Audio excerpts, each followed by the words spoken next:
Hello everyone, it's time for our lesson number 10. So let us go ahead and get started. As usual, again, I need to always remind you to take a few moments to read the disclaimer and refresh your memory as to the key points in it. All right, today we have two key items that we're going to focus on our agenda for the day. The first part of our discussion, we're going to take a look at the open relative to the prior day's range. And then the second part of our discussion, we're going to get into looking at market control. Who's controlling the market, why that's important, and how we can tell who's in control, and how that is really very significant for information for us as traders. Let's begin by taking a look at the open and the prior day's range. Before we take a look at the open vis-a-vis the prior day's range, let me just review briefly with you and sort of put in context what we have been doing over the past few lessons. When you use the market profile, in many ways, it's like working with a puzzle. You have many different pieces that you are trying to put together to form a clear picture of what's going on in the market. And the more pieces that you assemble and put together, the clearer the picture becomes.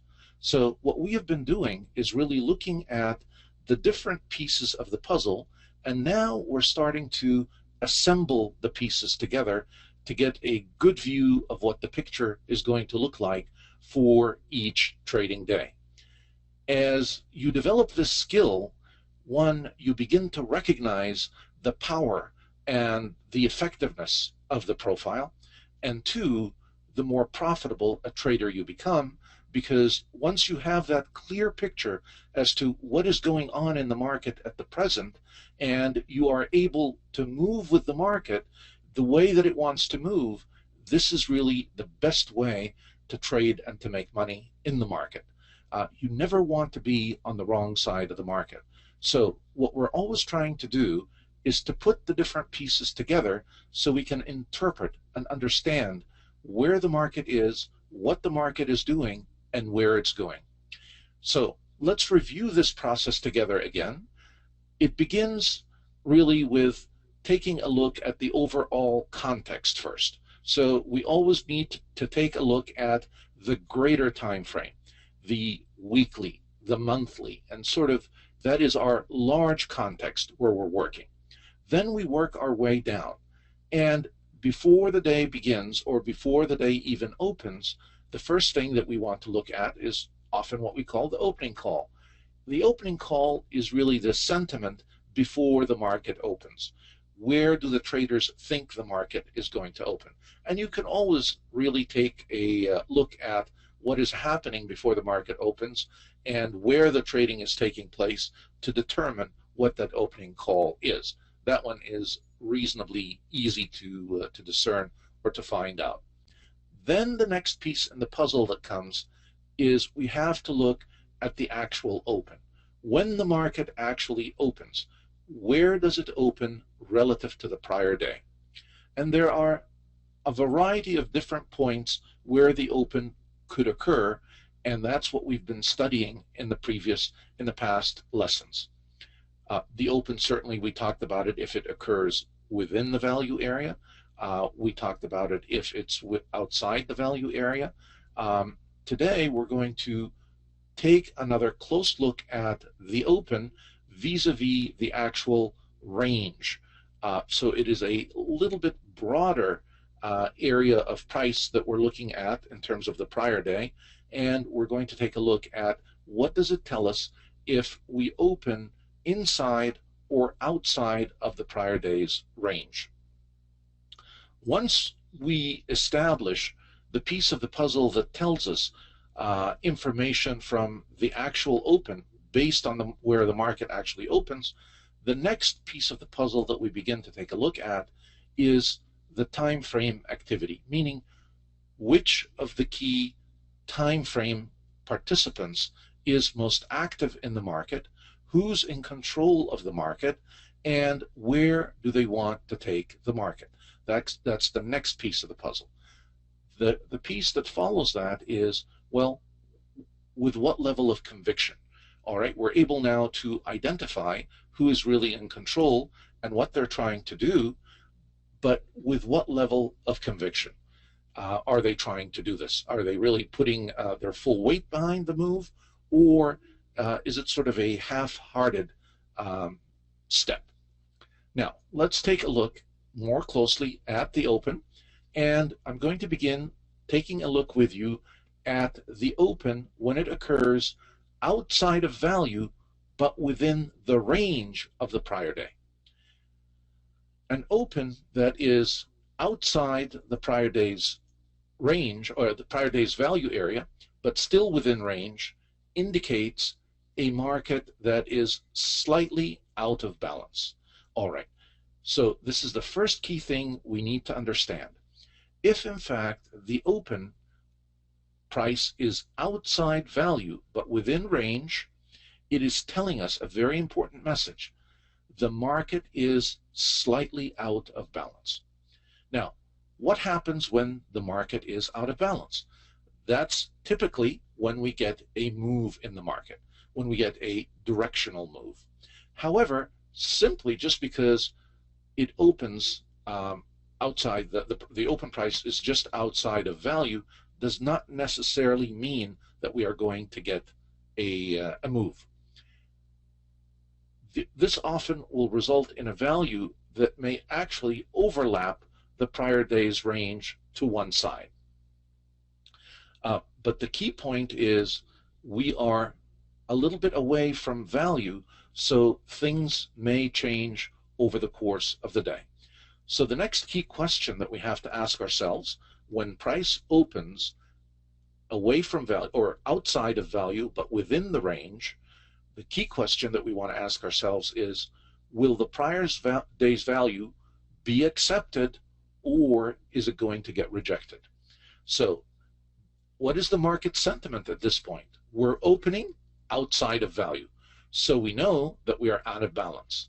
Now, are the traders going to push the market back into the value area and still stay in this value, or does this mean that the other time frame trader has stepped into the market and in fact the old value that we had on the prior day is now changing, and we are going to see a move to a new value area in the market? Let's begin with the first scenario.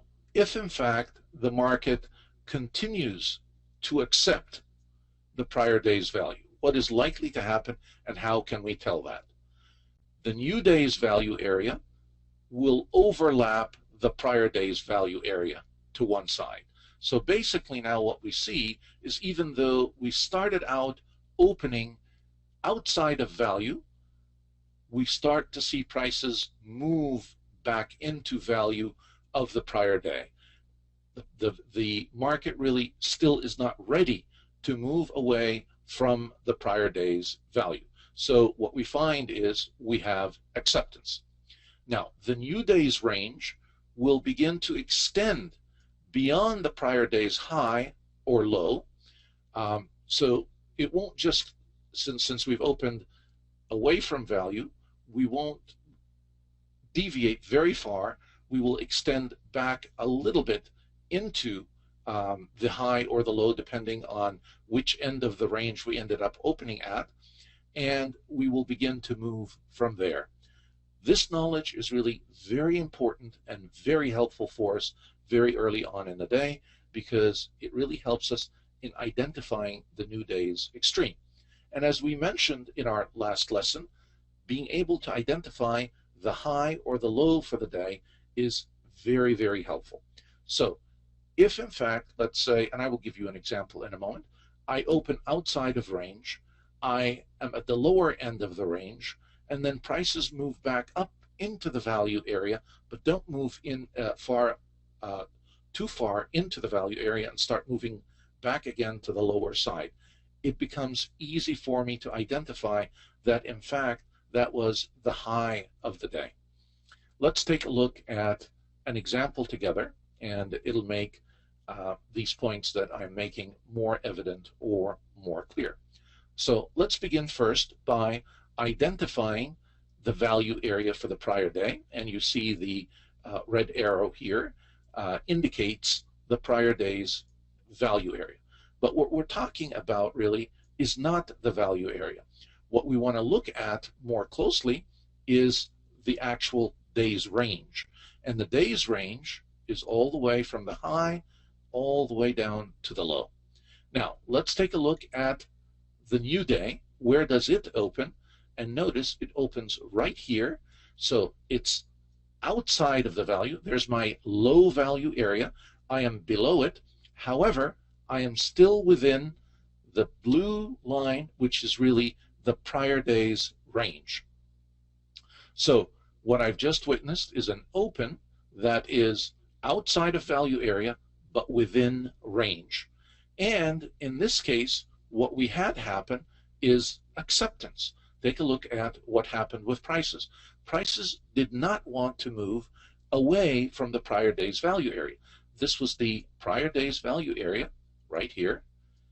And prices dipped up just a tad lower and then started moving back in the direction of the prior day's value.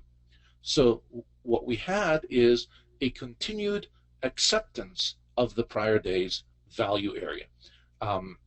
Even though the market opened up indicating that there's a slight imbalance, nevertheless, the market went back to balance itself. And then what we see is certainly prices overlap. So we traded here in the same area of the prior day's value area and then exceeded it a little bit back up to the upside. So this is an example where we get the acceptance. Even though we open outside of the range, we come back to trade in the day's range. The prior day's range really was not rejected on this particular day. So even though it opens outside of value, we have to wait to see how things develop in the market. And back to the point that I was trying to make earlier, in terms of being able to determine whether it was accepted or rejected and identifying the extreme, because of the fact that prices didn't continue to move any lower and we had acceptance, if you take a look at the initial balance period, A and B, you can now see that it was really evident. We put in the low of the day. We put in the low, prices were accepted, and look at C period, it started to move higher, and we continued to move higher within the prior day's range. Now, when the market opens, we want to watch which direction price begins to move in. It gives us an idea about the market sentiment. Is it going to accept or reject? And very quickly, if you take a look at A period, look at how many prints we have above the open towards value. So right away, very early on, you get a clear signal or a clear indication we are heading towards the prior day's value. We see that we have acceptance and not rejection. And then all of a sudden, B period opens, and B period dips lower. However, it doesn't drop below the low of A period. Once again, this is telling us that we have support at this level and that sentiment is going to push us more towards the prior day's value than away from it. And sure enough, we see that this is how the market continues to develop. And by the end of B period, it really becomes quite evident for us that we've put in the low for the day.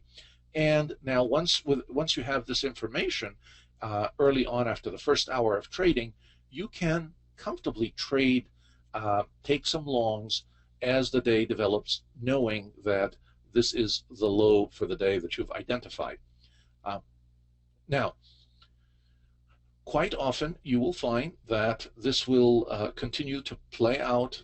Prices will move a little bit higher and extend beyond the value of the prior day, but you're not going to see a very large move beyond the prior day's range. Because again, what we're noticing or what we've identified is that the prior day's value was accepted. Just traders still feel comfortable within these price levels. So we're not really looking for a very dramatic or a very large move. Now, it is also very nice for us to be able to identify this extreme early on, because we've also learned from prior lessons that we can do our projection and we can in fact calculate where we would expect the day's range to end. And remember, what we do is we take the low and the high and we calculate the range for the prior day, and basically we take this number and add it to the new low that we've identified, the extreme here, and this gives us the projection for the day.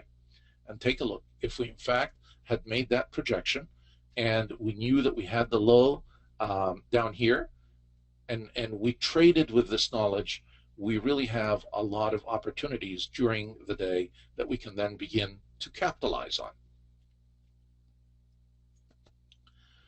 Now, notice again the overlapping value areas. We have the value area for the prior day over here. That's the high and the low. Now, look at the new day's value area. All right. And if we were to identify the overlap, it's right there. There's the overlap. Okay. All right. So whenever you have a scenario of acceptance, this is what is going to occur. Prices will move back into the prior day's range, and you're going to get an overlap. You're going to be able to identify the low, and you're going to be able to project the day's range. If you follow this step-by-step sort of analytical process and you get accustomed to it, you will become a very, very proficient trader. All right, now I covered one scenario of the two. Even though we opened within the range of the prior day, the market doesn't necessarily always accept the prior day's value and take us back into the prior day's value. We could in fact get a completely different scenario, because remember, the fact that it is opening outside of the value area of the prior day is signaling that we are slightly out of balance. And typically when we are out of balance, these are the periods where we could experience potential market moves. So now we're going to take a look at the other scenario. If in fact the market decides that it is going to reject the prior day's value and move in a different direction.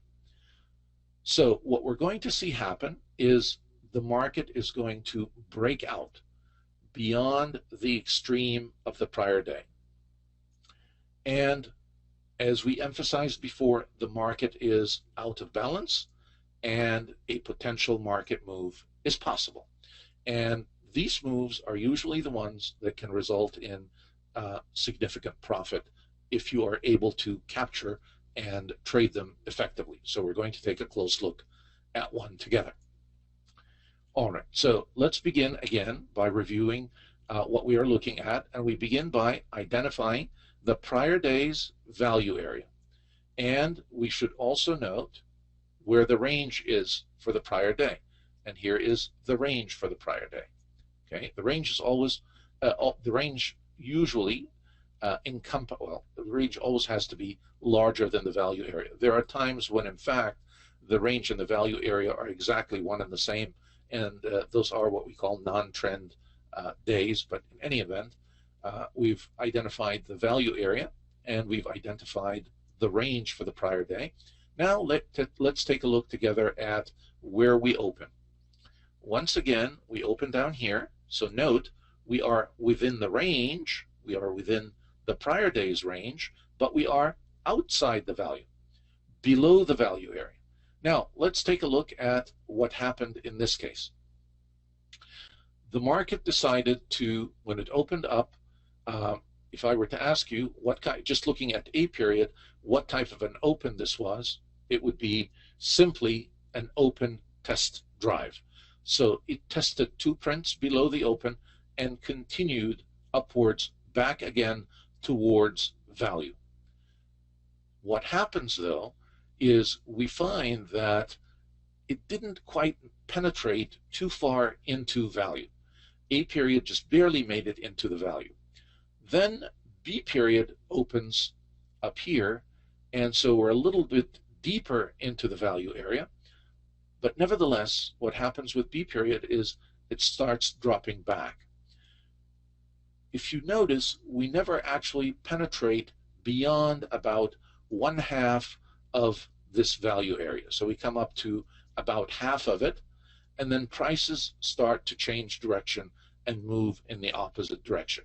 So what was interesting here is the beginning of the day seemed to indicate that we were getting acceptance, but as the day continued to develop, the other time frame traders stepped in, and all of a sudden the day's value area was rejected, and we started to move in a completely different direction. So note the open again, outside of the value area, but in the range. And we get rejection right here. One key point that I always want you to identify, of course, in addition to the point of control, is the half point. The POC is not always at the midpoint of a value area. However, you can easily calculate the midpoint of a value area because that often becomes a testing point for value.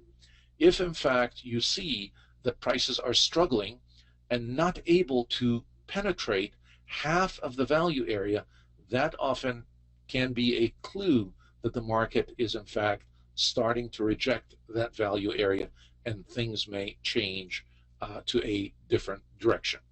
Always keep an eye on those mid-levels. The mid-level for the day, the mid-level for a value area, the mid-level of the initial balance, because if you will, these are tipping points. Are we able to go to the other side of the half, or does the half really limit us and prevent us from moving any further? All right, so when we open, let's review, when we open outside of range, when the market opens outside of the prior day's range, the market is out of balance. And we have 2 possibilities to consider when that occurs. One, we are going to get acceptance. The market will accept the breakout away from value and will continue to drive in the direction of the breakout, or we could in fact get rejection and the market will auction back and forth to a new price level. Now, in both A and B situations, as long as price does not return to the previous day's range, the market has accepted the breakout. Now, I'm going to give you an example in a moment. I want to share with you that what I call a trading tip, that the greatest imbalance and opportunity occur in the first scenario that we talked about, the one where, in fact, when the market opens outside the previous day's range and continues in the direction of the breakout. This is initiative activity that is started by the other time frame trader. In other words, we are no longer interested in that prior value, and we are going to see ourselves move in a new direction. And since we're already starting at one extreme of the range and we continue, if we don't see any movement back towards the prior day's value area, expect to see a strong move in the new breakout direction. If in fact the market opens outside the prior day's range and is rejected back into the range, the potential for a dynamic price move in the opposite direction of the opening break is set in motion. Now, the best way really to see some of these things is to take a look at an example together. So our first scenario that we looked at was when we open within the range. The second scenario that we want to look at is we are going to look at an open outside the range.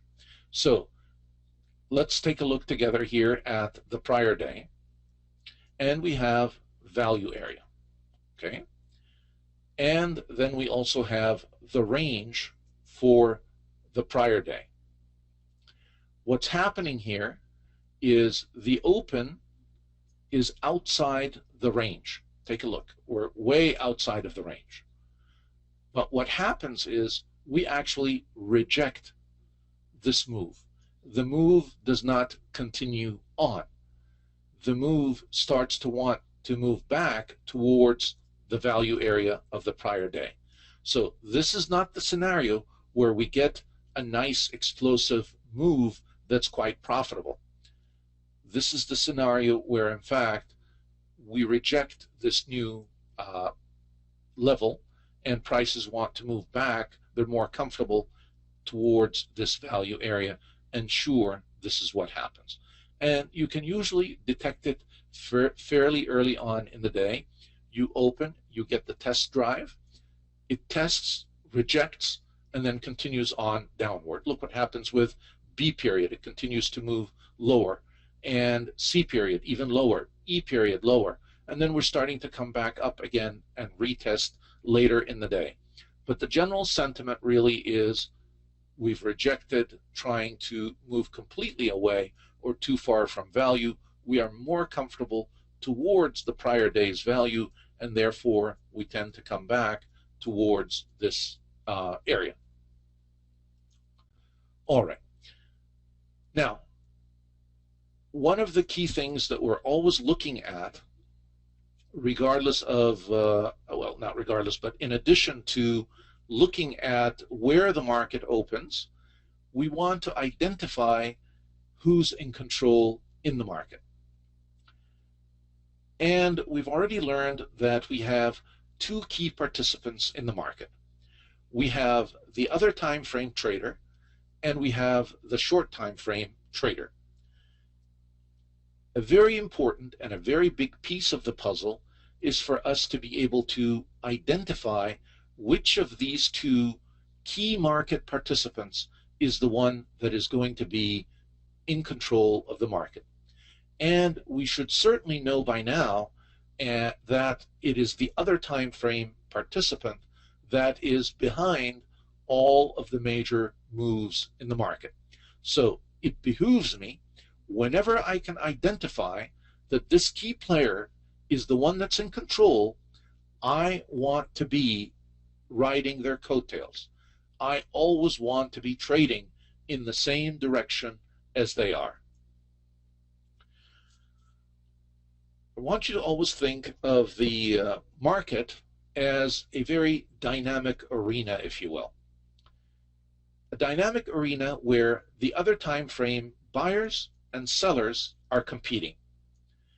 They're really always battling for control.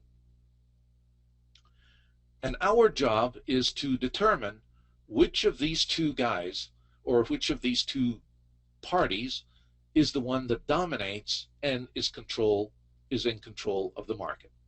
Now, we know that if in fact the buyer is in control, prices will rise. If the seller is in fact in control, prices will drop. So this is all very basic, very fundamental information. Should be second nature. However, the hard part or the tricky part is, how do we know who's in control? And that's really the key question that we want to focus on. And we need to really be able to develop the skill in identifying who's in control. Is it the other time frame buyer, or is it the other time frame seller? And you need to be aware that there are two competing forces. The next piece of the equation, if you will, or the next thing that we want to focus on once we're able to identify who's in control, is we also need to be able to identify when this control may be weakening or reversing. Because neither one of those two participants is ever in control forever of the market. At some point, they weaken and the other side takes over. And so these are two very important skills that we're going to focus on, and I will show you how you will be able to identify who's in control and also points when their control becomes weakened. Now, we know we want to identify who's in control so we can be trading with them and use the power of their momentum to help push our trades and bring us profit. At the same time, when the market begins to weaken in one direction, or one of these participants who's in control has started to withdraw from the market, I really also want to be on top of that, so I don't just sit in the trade. One, I would want to take my profits and step out, or perhaps it may be time for me to change direction and start moving in a new direction with the new party that's in control. So when you think of control, I want you to think of two key things. One, who's in control? How do we identify the who question? And then the second corollary, or the second part of that, and how do I know when the control is weakening? All right. Now, it is also noteworthy to mention that there are times in the market when nobody is in control. Neither the seller or the buyer are really interested in complete control.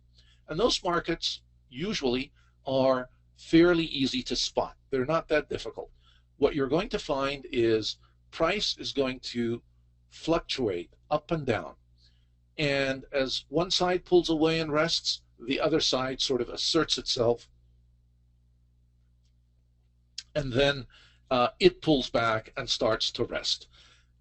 Usually in these markets, this is the type of a market where scalpers thrive. And again, the short-term trader really becomes the one that's most active. You don't really see major moves, and you're not going to see a lot of directional conviction. So just as you have to be able to identify who's in control, you also need to be able to identify when nobody is in control. We are going to talk, in the context of the control, we are going to talk about two types of markets. There is what we call a one-time frame market and what we call a two-time frame market. Let's begin first our focus on the one-time frame market. The one-time frame market is when only one participant is in control. All right, so if we're talking about a single time frame market, that means right away that we have one participant that is dominant, that is controlling the market. The one time frame market, or a single time frame market, is basically a primary characteristic of a trend day. And one of the key skills I would really like you to develop is the ability to identify trend days and learn how to trade them. So we're going to look at one together, and certainly we're going to look at more examples, but because there is so much profit to be made when we get a trend day in either direction, it is really helpful to be able to identify these early on and be able to get in on the trade quickly with a trend day, and have the trend day sort of carry you to some significant profit. Now, when we get, interestingly enough, a non-trend day, the market is also in the control or in the hands of only one participant, and that is the local or the short-term trader. So this is kind of interesting, so bear with me. When we have a single party controlling, it could be the other time frame buyer, it could be the other time frame seller. And if either one of those is the one that's in control, we are going to see a significant directional move in the market, and that is what we call a trend day. It may be an uptrend or a downtrend, and the trend day is a function of the dominance of just one single party throughout the day, and that party will either be a buyer or a seller. So this is the first parameter or the first definition of a single time frame market. Interestingly enough, the second definition of a single time frame market is also a market where the locals or the short-term traders are the ones that are in control. And we lump those two together as one category, and usually this gives us a non-trend day. So if we were to summarize, just because we have a single time frame market doesn't mean it's a trending market. It could in fact be a trend day, and it could also be a non-trend day. All right, let's now focus our attention to the trend day. Since we've already established that there is quite a profit potential to be had on any trend day, we need to learn about these particular opportunities. We need to be able to identify them early and certainly trade them efficiently. All right, when we talk about a trend day, again, I'm going to give you two types of trend days that could occur. And the profile identifies those beautifully for us, but it doesn't identify them very early for us. As they develop, we can begin to see which type of a trend day we have. The first type, and this is the more profitable of the two, is what we call a standard trend day. And this is a pure directional day. The one time frame dominant force is really taking the market, moving it strongly in one direction, be it up or down, and you get a standard trend day. And I will share with you the characteristics of that. But before we do that, let's talk just briefly about a double distribution trend day. A double distribution trend day is another type of trend day where we do get a directional move as well in the market, but it is not with the same level of conviction.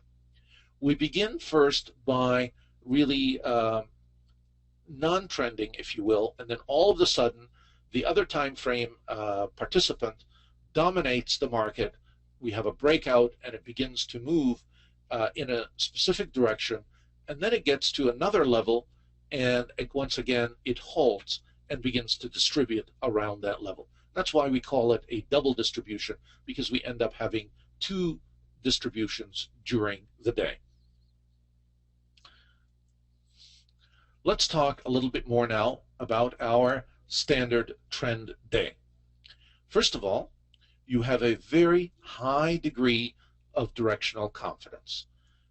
Remember, the key behind a trend day is that one party is dominant, be it the buyer or the seller, but they are the dominant party. They are in control all day. They are in charge. They're the ones pushing the market in this particular direction. So a trend continues to attract new business to the market. What happens when you get this kind of conviction and you have one time frame trader that is in control, many professionals immediately pick up on that, as you will. You will see how easy it is in just a couple of minutes. It is not that hard to identify a trend day. As a matter of fact, this is one of the magnificent things about the profile. It really helps identify for you the type of day very early on. Now, as the trend day continues to attract new business to the market, you will find that a characteristic of trend days, you're going to have higher volume. Everybody wants a piece of the action. As people begin to see prices moving in a strong direction, they want to move with it. And so everybody and their cousin once they recognize the trend, starts to come in and participate in the market. So we see higher volume. The key point will always be, when do you get in on the trend? And this is also a function of how early you're able to identify that trend. And already, believe it or not, you have a very big piece of the puzzle. You know how to identify a strong conviction at the open from the onset. We've already talked about the open drive and the open test drive. So if you're going to get a trend day, it is going to open with an open drive or an open test drive. So that's the first indication. Before anyone else, you are able, during the A period, to already begin to see, do I have that main piece of the puzzle? Do I have directional conviction right at the open? Is this open an actual open drive, or is it an open test drive? And of course, the open drive is the one with a higher degree of conviction.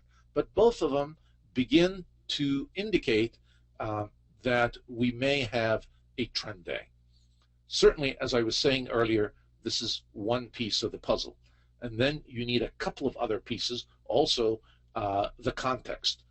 Also, where is this open relative to the prior day's value, relative to the prior day's range, relative to the prior day's high, and so on.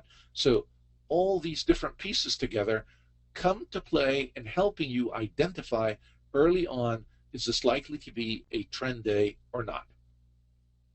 Now, another telltale sign is the other time frame control is evident very early in the day. And how is this evident? Several ways. But first and foremost, it is really evident in the volume. You will find that you will have a lot of volume right at the open quite often, and very heavy trading from the onset. This gives you another clue with an open drive. Also, the speed by which you will see prices move from the open to about 1/2 of the range of the prior day. It'll shoot like a rocket. So all of these elements together, as you observe them, you begin to collect the pieces of the puzzle that begin to show you that we may in fact have a trend day on our hands. Another telltale sign: each period as it develops will have a higher high and a higher low. And we will take a look at all this together. Now, to re-emphasize, trend days offer traders some of the best trading opportunities. So if you want to really begin by focusing on where you're going to get the best trading opportunities, trend days, they don't happen all that often, but when they do, they are wonderful and very easy to trade. So it is important for us to learn how to quickly identify whether the other time frame seller or buyer is in control. Now, the buyer, of course, if the buyer is in control, the prices are going to go up. If in fact the seller is in control, the prices are going to drop. It's either an uptrend or a downtrend. And you always, as a goal, you always want to position yourself with the side in control. And the corollary to that is you have to be very careful if you're on the wrong side, because losses can quickly mount if you are on the wrong side of the market. So if you make the wrong call, make sure you're out of the market very, very quickly. But as you will see, it really is not that hard to make the correct call when you have the profile on your side. It's almost too easy. Okay, so let's take a look at a trend day together, and I will show you how easy it really is to identify them. And the first telltale sign that we talked about is the open test drive. So take a look at this. The market opens, drops 3 prints below the open, and then has a strong drive in the up direction. Now, look at the next telltale sign. If you're waiting for the initial balance to develop before you want to act, take a look at another very important characteristic of a trend day: a very wide initial range. relative to the other days, you will always find that trend days will have a very wide initial range. And this is sort of good and bad. It's good in that it makes it very easy to identify trend days. It's bad because most of the move, if you notice, this is almost about half of the move for the entire day was made during that first hour. So if you're not able to get in and cash on it fairly early, you could miss quite a bit of this move. Certainly, if you weren't able to identify it early enough and you enter a little bit late in the game, let's say at C period, you still have ample opportunity to make money. This is the beauty of a trend day. But nevertheless, I want to show you how you can capitalize on it very early on. All right, another common trait or characteristic of the trend day is the higher highs and the higher lows. And this is very easy. Look at period A, here's the low, here's the high. Look at period B, here's the low, here's the high. Period C, here's the low, here's the high. Higher highs and higher lows. But now let me help you become even more sophisticated so you can begin to learn to identify these moves earlier and earlier. And this is sort of the key. This is the edge that we have as profile traders. We're able to see and do things before the vast majority of other traders can. Okay. Telltale sign. Take a look at B column. How deep was it able to penetrate into the A period? Remember the half point that I told you about? Did it even make it to about half? No. This goes to show you the strength of the trend. The deeper it's able to penetrate into A, the weaker the control of that dominant party, the less conviction.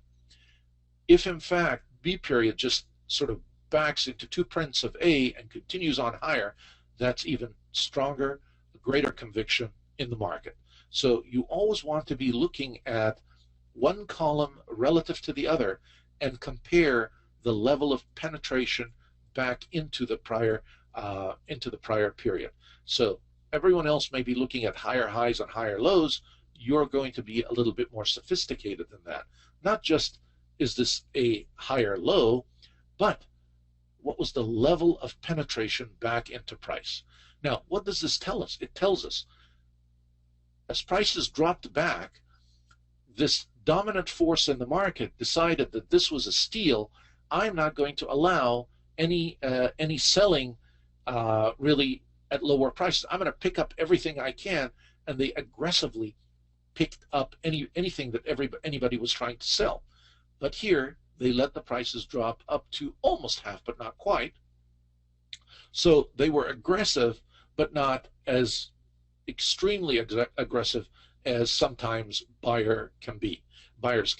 So think of it as the market comes back in price, how eager are the buyers to pick it back up and take it higher. And by the way, this is part of their strategy. As some are taking profits, the other time frame trader is accumulating. So they're saying, okay, fine, I'm going to pull back, and I'm not going to buy at this point.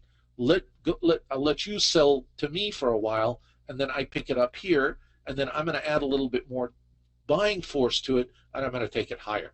So you continually have this dynamic back and forth between the buyers and sellers. So now take a look with me, and I will show you how you can begin to see when the trend is also weakening.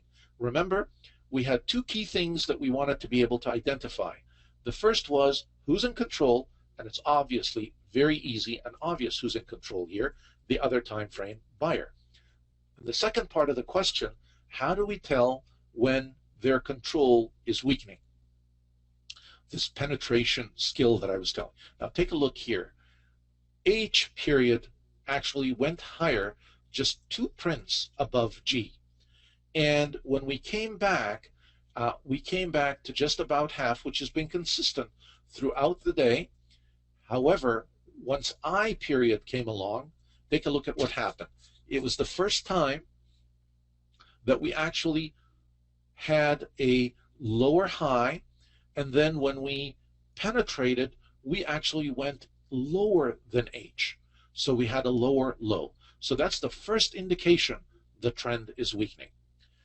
Now, you could, in fact, and it did happen in this case, all of a sudden see prices, if you stick it out, come back and end up higher again to test. What's happening here, what you're seeing here, is really the amateurs, not the pros at work. They're always the ones that come late to the party, and they start buying here, hoping to take prices higher. But it's not the other time frame trader. And I'll give you another clue, another very important one. These are sort of what I call the gold nuggets. Take a look at the number of prints that we're starting to get at a price level. 1G, 2H, 3I, 4J, 5K, 6L, 7M. So we had 7 prints at this price. What that is telling you as a, hopefully, a seasoned profile reader now, you've got 7 prints at a price. What you have is distribution. You don't have a directional move anymore. And sure enough, if you look at the volume, take a look at the shape of this volume. We're beginning to distribute here. We found balance. When you begin to see 5 or more TPOs begin to develop, that move is at its end. You are now distributing. You are no longer in a directional market. And the only way you are able to discern this is if, in fact, you are a profile user. And not only that, not just a profile user that knows about this. And guess what? A very small part of profile users actually know these little, what I call gold nuggets. So imagine now, everyone else is thinking, wow, we had one heck of a bullish day and prices here. Look at where we ended up at the high. The amateurs come in, man, I'm going to buy tomorrow. This thing is going to skyrocket. But you, as a profile trader, look at this and say, wow, I've got 7 prints. I'm starting to distribute. Nope, the market is at balance at this point. We need to wait and see what is going to happen. Is the market has accepted this level now. I don't have an imbalance. It is likely that we're going to continue in this area, and possibly we may even on the next day begin to see a retest or a rejection of this. But certainly I would not become gung-ho. And this is what you always hear about people sort of buying at the high and getting creamed and losing money because they don't understand how to interpret what's happening in the market. Now you do. You have this valuable insight. All right, let's continue on. And let's take a look at how we actually want to trade a trend day.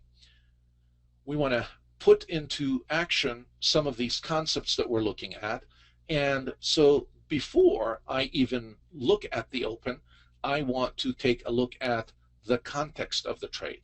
So I want to look at the bigger picture, what's been happening in the market, before I actually look at the open itself. Now notice some of the things that we have been talking about and discussing. Prior day's range. We already know as soon as the market opens that it's opening outside of the prior day's range. Okay? Now that in itself, as a profile trader, already tells me something. The market is out of balance. And what we just got done discussing together today is now the key question I want to ask, is the market going to reject this or is the market going to accept this? And immediately I take a look. How many prints did I have below the open? Only 2. All right, I'm opening outside of range. I only get 2 prints below and one heck of a test drive. All right, it looks like we're going to have a trend day on our hands. We certainly didn't move back towards the old value area. We're moving in this direction. I'd be in this market as soon as I can. But I'm going to even show you more refined skills in terms of how we are going to determine our entry.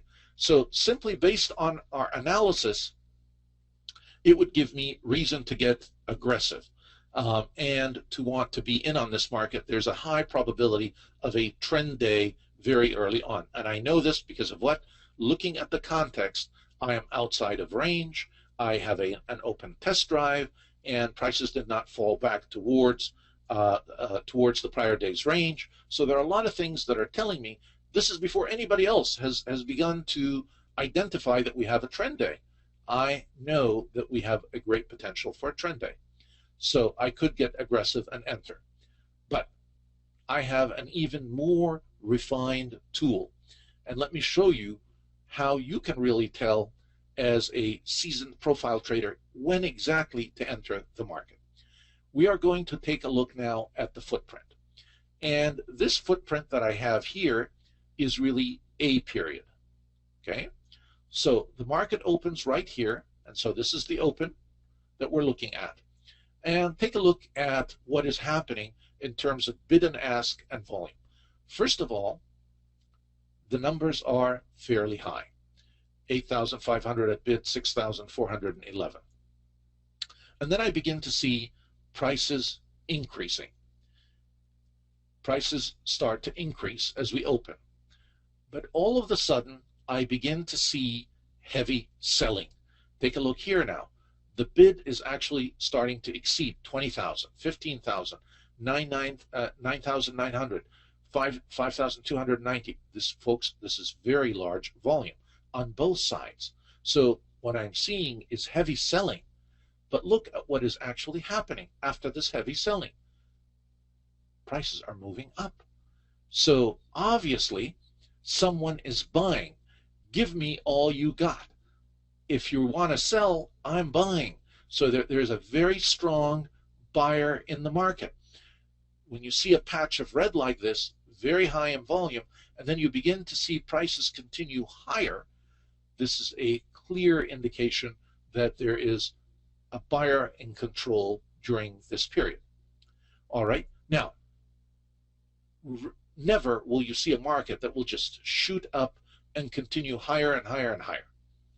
So this is your first telltale sign. So if you wanted to enter the market, when you see this red patch and then you begin to see the volume build up green above it with high volume, you could enter at any point here, and you are fairly safe in the early stages of the trade. However, if you wanted to become even more seasoned and a bargain buyer, another gold nugget I'm going to give you here: whenever you get a 30-minute period that has over 15 or 16 different prints, as this one does, if you count them, you'll find that you have about 17 or 18. Price is always going to come back and test the penetration. This is what the professionals want to do. Okay, Mr. Buyer, how much are you willing to buy? What is the level of your conviction? So the other time seller says, here, have some more. And sure enough, they're selling to them. All right. And if you notice, they're picking up everything they're selling. And as a penetration, I never make it to half. So you could conceivably, once you see this big column develop, say, okay, I'm going to wait and see when it comes back to test, and I'm going to pick up right here around half. Sometimes it never makes it to the half. So you have to be careful depending on the conviction of this other time frame trader. So if you see the prices come back to test, you may want to pick it up right at the testing level on this next period, on the B period. But rest assured, anytime you have 17, 18 prints in a 30-minute period, prices are going to come back and test. So you always have an opportunity to pick it up. This is what the professionals will do. And notice what they're doing here. It looks like you have a lot of selling, but what's happening is accumulation. They're really, okay, sell to us as much as you want. We're going to buy. And sure enough, they buy and take it even higher and higher. So with these tools, you're able to get into the trade with a lot of insight, a lot of information that no one really else sees, and also at a very nice, comfortable point. And then you could always, if in fact you are mistaken, the worst case scenario is put your stop loss at the low of the day, and this would be your exposure. But when you consider the exposure relative to the potential explosive return of a trend day, the exposure really is not that bad.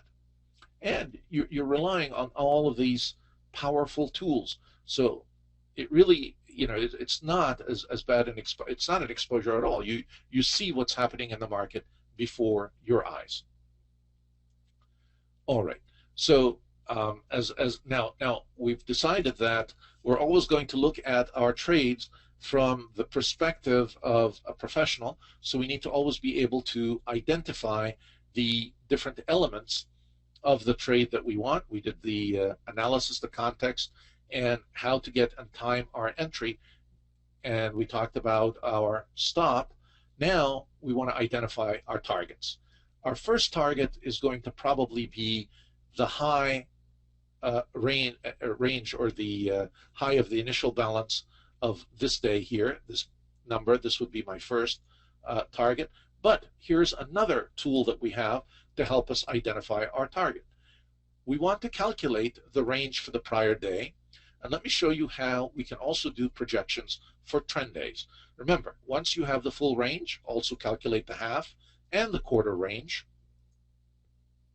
And then here's how you develop your targets. Comfortably, on a trend day, you should be able to get half range above the open. So put the open plus half range, and that will be your first target. Target 2, open plus full range, and that'll be 1301.50. Third target, prior day's high plus 2 full range. If we really get an explosive move, you're going to get twice the full range of the prior day, but instead of using the open, I want you to use the prior day's high, and I'll show you why in just 1 second here. Take a look.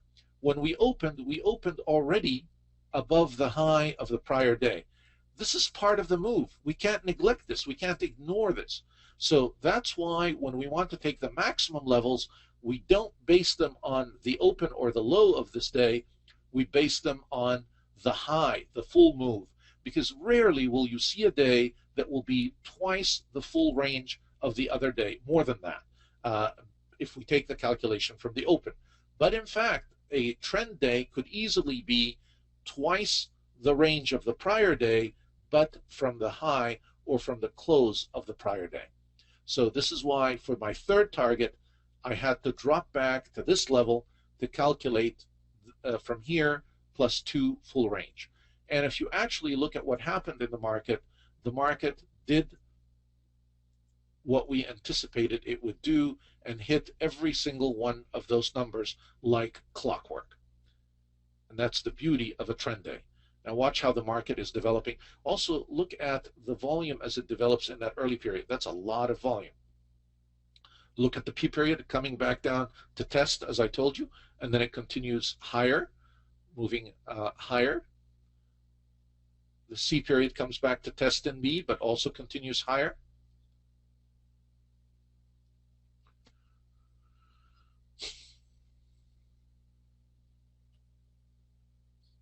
All right, every single one of the targets that we projected in this trade were hit.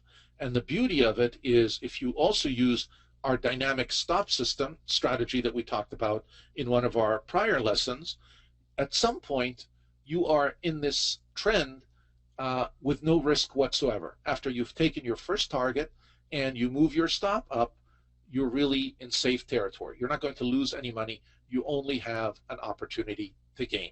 And this is a beautiful way to trade conservatively. And it allows you to allow your winners to run rather than trying to just grab a little bit of profit and dash out. Now, look at what's happening at the top here. As a profile trader, again, look at the buildup of TPOs that I was telling you about. As you begin to see more than 5 TPOs develop, we have distribution in the market.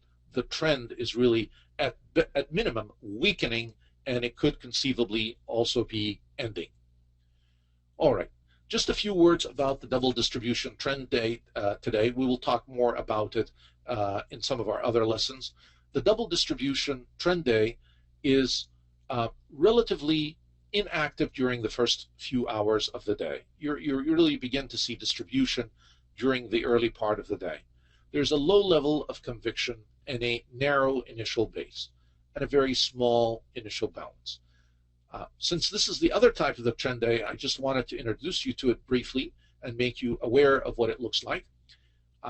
Later in the same session, the other time frame trader decides to step in and substantially extends the range. That's why we have a trend day, We do get a movement, but it doesn't happen immediately from the beginning of the day and continues throughout the day.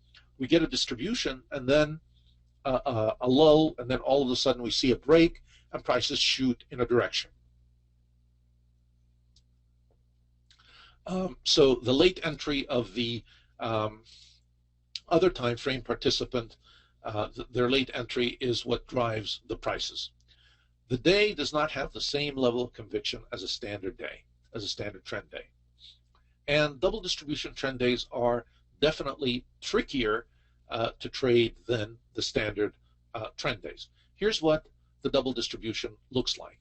Now notice how I have a distribution here, and then the market drops and I have another distribution here. Once again, in this case, the market was moving lower on this day, but here I start with a small distribution, I get a single print, I move up, and then I get another distribution here. So we do get a minor directional move. Remember, the conviction just isn't there, but you get two double distributions, or you get two distributions during the same day. Last but not least, I just want to talk a little bit briefly about non-trend days. And perhaps the important thing is to be able to identify them, because they are usually indicative of a move to come. Even though there are times when the market is in balance, what we know is the market always moves when from balance to imbalance and back to balance. So we just have to prepare ourselves for the move when it comes. Non-trend days, really, there is no directional conviction. No directional conviction at all. They often occur before the release of major economic events, numbers, news, and sometimes before the holidays or during the holidays. Market participants are basically just balancing their positions in expectation of a market reaction during these days. So you don't see much of a move at all. Trade is not being facilitated in one direction or the other. There's little market activity and no confidence in the market. The non-trend day open starts with a day that looks like it might be a trend. So you often see an open drive or an open test drive. And this is often intentional by the professional traders to try to deceive many of the amateurs. So you will often see an open drive or an open test drive, and then you will just watch it fizzle. And you can often tell, because as a profile trader now, you will not only look, is it an open drive or an open test drive, but you will look at it in context. Where did it open relative to the prior day's range, value, and so on. You will also get a very narrow initial range when you get these non-trend days. So take a look here just at a quick example of a non-trend day. Sure enough, we have an open test drive. And take a look at that. Just 3 prints, and then, wow, we shoot up higher. But look at what ends up. It's just a normal distribution and a very small initial balance and an even smaller value area. That's typical of non-trend days, a very narrow trading range. So don't be deceived if you see an open test drive. It does not always mean that there is directional conviction. We have again, just a small balanced profile there. All right. Time for us now to conclude, and I will just conclude with this note. We are also now going to begin talking about 2 time frame markets when we have both participants participating in the market. And these 2 time frame markets require skill and patience, and it is difficult to identify in those markets who is in control.